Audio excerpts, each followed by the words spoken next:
ಕಣ್ಣಲ್ಲಿ ಒಂದು ಹನಿ ನೀರು ಬಂದ್ರೆ ಸಾಕು ಕಣ್ಣೀರ್ ವರ್ಷಕ್ಕೆ ಓಡೋಡಿ ಬರ್ತಿದ್ದೆ. ಆದ್ರೆ ಇವತ್ತು ನೀನೇ ಹೀಗೆ ಕಣ್ಣೀರ್ ಹಾಕಿಸ್ತಿದ್ಯಲ್ಲಣ್ಣ, ಇದು ಸರಿನಾ? ಬೇಗ ಹುಷಾರಾಗಿ ಬಾ ಅಣ್ಣ. ನಿನ್ ಬಾಯಾರೆ ಪುಟ್ಟಿ ಅಂತ ಕೇಳಿ ಎಷ್ಟು ದಿನ ಆಯ್ತು. ಒಂದು ಸಲ ನಿನ್ ಬಾಯಾರ ಪುಟ್ಟಿ ಅಂತ ಕರಿಯಣ್ಣ. ನನಗೆ ಪ್ರಪಂಚದಲ್ಲಿ ಇನ್ಯಾರು ಬೇಡ, ನೀನೊಬ್ಬ ಇದ್ರೆ ಸಾಕಣ್ಣ. ಬೇಗ ಬಾ ಅಣ್ಣ, ಹುಷಾರಾಗಿ ಬೇಗ ಬಾ.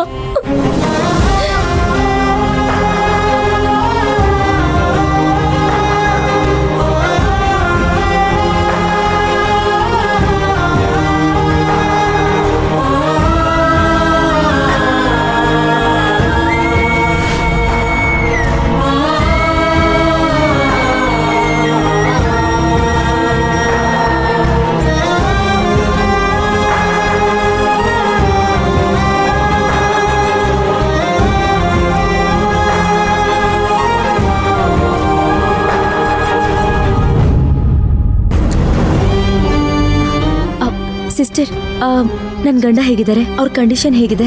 ಟ್ರೀಟ್ಮೆಂಟ್ ನಡೀತಾ ಇದೆ, ಆದ್ರೂ ಅವ್ರ ಪರಿಸ್ಥಿತಿ ಇನ್ನೂ ಕ್ರಿಟಿಕಲ್ ಆಗೇ ಇದೆ. ಕೆಲವು ಮೆಡಿಸನ್ಗಳನ್ನ ಬರ್ದಿದ್ದಾರೆ, ಹೋಗಿ ತಗೊಂಡ್ ಬನ್ನಿ. ಕೊಡಿ, ನಾ ತಗೊಂಡ್ ಬರ್ತೀನಿ. ಕೆಂಪ ಬಾರ.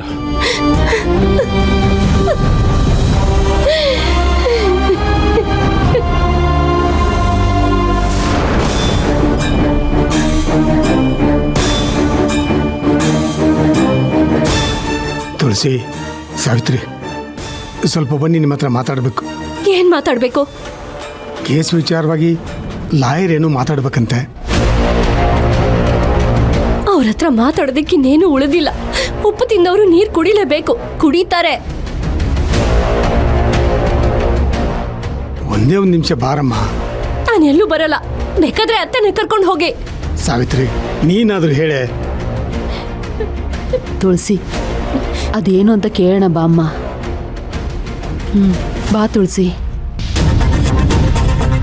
ಬಾ.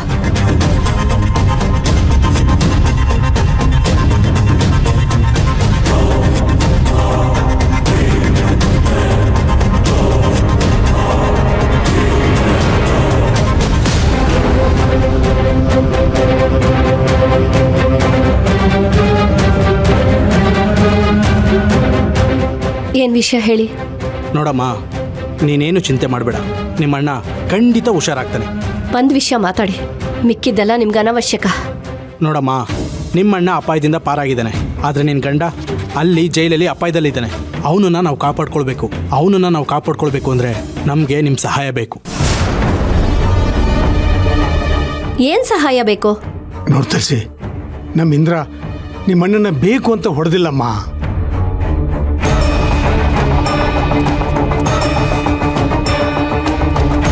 ನಿಮ್ಮಣ್ಣನೇ ಮದುವೆ ಮಂಟಪಕ್ಕೆ ಬಂದು ಎಲ್ಲರೂ ಮುಂದೆ ನನ್ನ ಕೆನ್ನೆ ಕೊಡ್ದು ಬಟ್ಟೆ ಹರಿದು ಅವಮಾನ ಮಾಡಿದ್ನಲ್ಬಾ.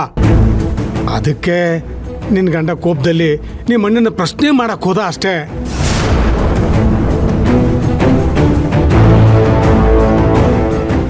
ಆದರೆ ನಿಮ್ಮಣ್ಣ ಅವನನ್ನು ಕೊಲ್ಲೋದಕ್ಕೆ ಪ್ರಯತ್ನ ಪಟ್ಟ. ಆ ಗಾಬರಿನಲ್ಲಿ ನನ್ನ ಮಗ ಕೈ ಸಿಕ್ಕಿ ತಗೊಂಡು ಅವನಿಗೆ ಹೊಡೆದ. ಆದರೆ ಅವನು ಕೊಲ್ಲಬೇಕಂತ ಹೊಡೆದಿದ್ದಲ್ಲಮ್ಮ, ಅವನ ಆತ್ಮರಕ್ಷಣೆ ಹೊಡೆದಿದ್ದಷ್ಟೇ.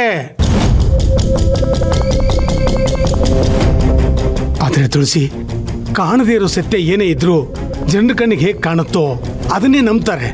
ಹಾಗಾಗಿ ನನ್ನ ಮಗ ಅಂದರೆ ನಿನ್ನ ಗಂಡ ಈಗ ಜೈಲಲ್ಲಿದ್ದಾನೆ.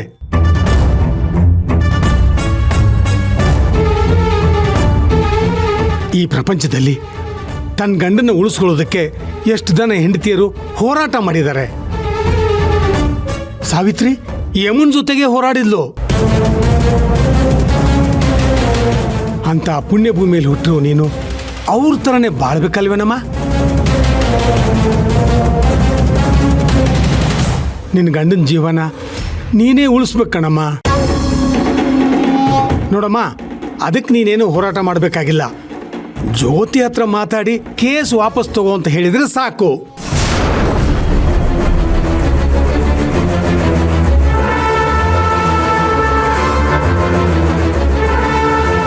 ಚೆನ್ನಾಗಿ ಯೋಚನೆ ಮಾಡು ತುಳಸಿ. ಇಂದ್ರ ಜೈಲಲ್ಲಿದ್ದಾನೆ. ಅವನು ಹೊರಗಡೆ ಬರಬೇಕು ಅಂದರೆ ಇದು ಒಂದೇ ದಾರಿ. ಇಲ್ಲ ಅಂದರೆ ಅವನು ಜೈಲಲ್ಲೇ ಕೊಳಿಬೇಕಾಗತ್ತೆ.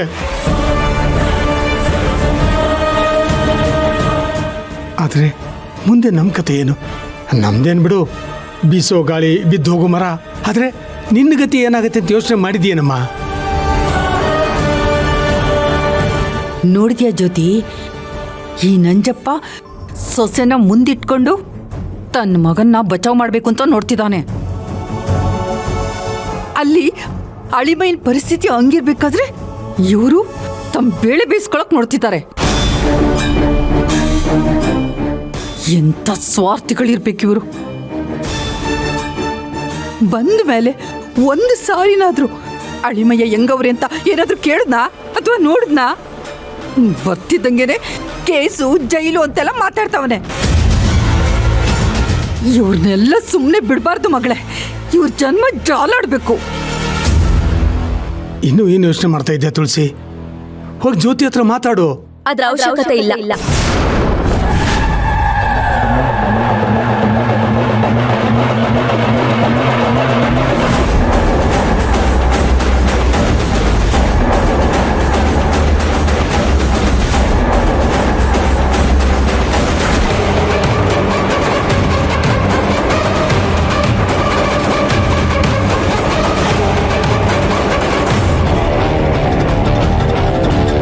ಜ್ಯೋತಿ, ನಾನ್ ನಿಮ್ ಹತ್ರ ಮಾತಾಡಕ್ ಬಂದಿದ್ದಲ್ಲ, ನಿಮ್ ಗಂಡನ ಹತ್ರ.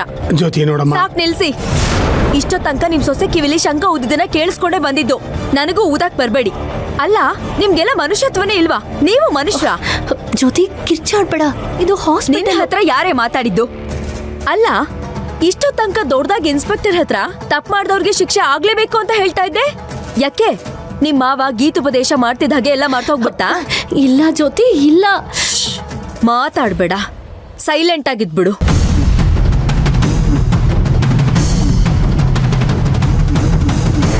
ಏನಯ್ಯ ದೊಡ್ಡ ಮನುಷ್ಯ, ನಾನ್ ನನ್ನ ಗಂಡನ ಉಳಿಸ್ಕೊಳ್ಳೋದಕ್ಕೆ ಮುಕ್ಕೋಟಿ ದೇವ್ರ ಹತ್ರ ಬೇಡ್ಕೊಳ್ತಾ ಇದ್ರೆ ಇದಕ್ಕೆಲ್ಲ ಕಾರಣ ಆಗಿರೋ ನಿನ್ ಮಗನ ಉಳಿಸ್ಕೊಳಕ್ ಬಂದ್ಬಿಟ್ಟಿದ್ಯಾ?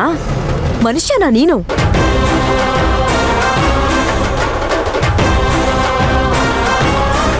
ಜೊತೆ ಮರ್ಯಾದೆ ಕೊಟ್ಟು ಮಾತಾಡು. ಯಾವ ಊರ್ ದೊಣ್ಣೆ ನಾಯಕ ಅಂತ ನಿನಗ್ ಮರ್ಯಾದೆ ಕೊಡ್ಲಿ ನಾನು? ನಾನು ನಿನಗಿಂತ ವಯಸ್ಸಲ್ಲಿ ದೊಡ್ಡವನು. ದೊಡ್ಡತನ ವಯಸ್ಸಲ್ಲಿ ಮಾತ್ರ ಸಾಲ್ದು, ನಡ್ಕೊಳ್ಳೋ ರೀತಿಲೂ ಇರ್ಬೇಕು.